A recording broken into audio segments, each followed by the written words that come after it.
minyak sudah kering, ia kan masih padam sendiri.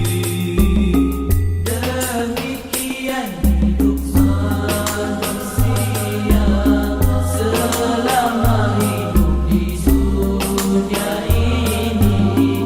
Demikian hidup manusia selama hidup di dunia ini.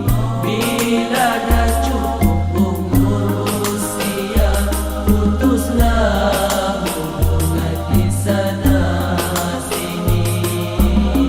Bila dah cukup umur usia, putuslah hubungan di sana sini. Setelah kita tinggalkan dunia, alam yang lain pula menanti. Setelah kita tinggal Jogja. Jadi Sultan Jogja ni dia memang special lah. Sebab daripada Jogja ataupun Solo tu, Sultanan tu, dia yang masih terpelihara dari segi adat dan budaya dia. Dan mereka memang sangat menjaga ketat dia punya adat dan budaya tu. Sampai sekarang semua ritual-ritual ataupun majlis-majlis yang berkaitan dengan kerabat diraja ataupun apa-apa masih dilaksanakan sampai sekarang.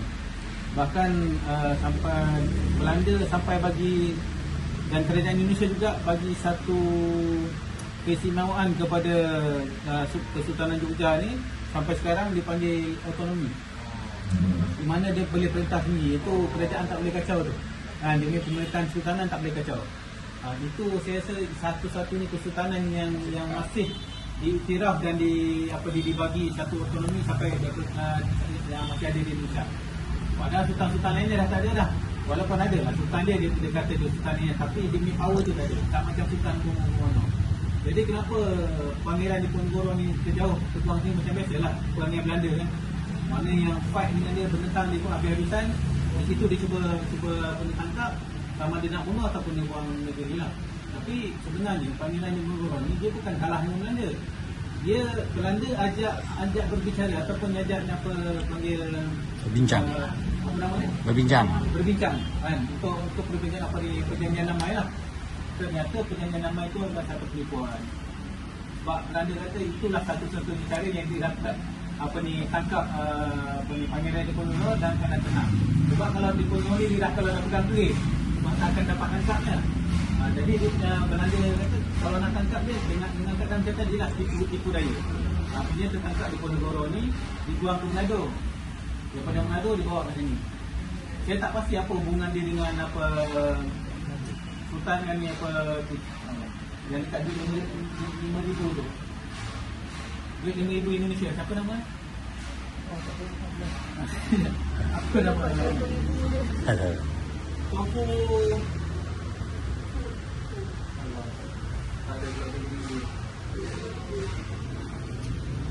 Kenal sangat ni. Dapat tukar kat orang ni.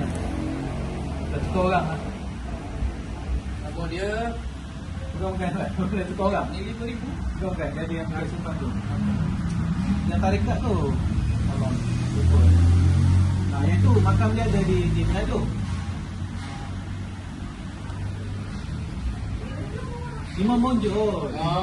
Imam Bonjol. Saya tak pasti apa hubungan dia dengan Tunku Imam Bonjol, apakah dia orang ni. Tapi memang sama-sama melawan Belanda lah. Dan akhirnya Tunku Imam Bonjol dibuang juga ke Manado dan makam dia di Manado. Pangeran Diponegoro asalnya di Manado tapi dibawa ke sini. Sampailah dia wafat di sini, dengan isteri dia dan anak-anak keluarga dia. Semua ada di sana. Kenapa dia tarikat Imam Bonjol tu di bahagian sesat dia tu? Itu maknanya mungkin yang dah di bawah-bawah lah. Kan khalifah tu pun dah lewat, tapi dia nisbah kepada Imam Bonjol. Kan? Ini 16 juga. 16 dia 7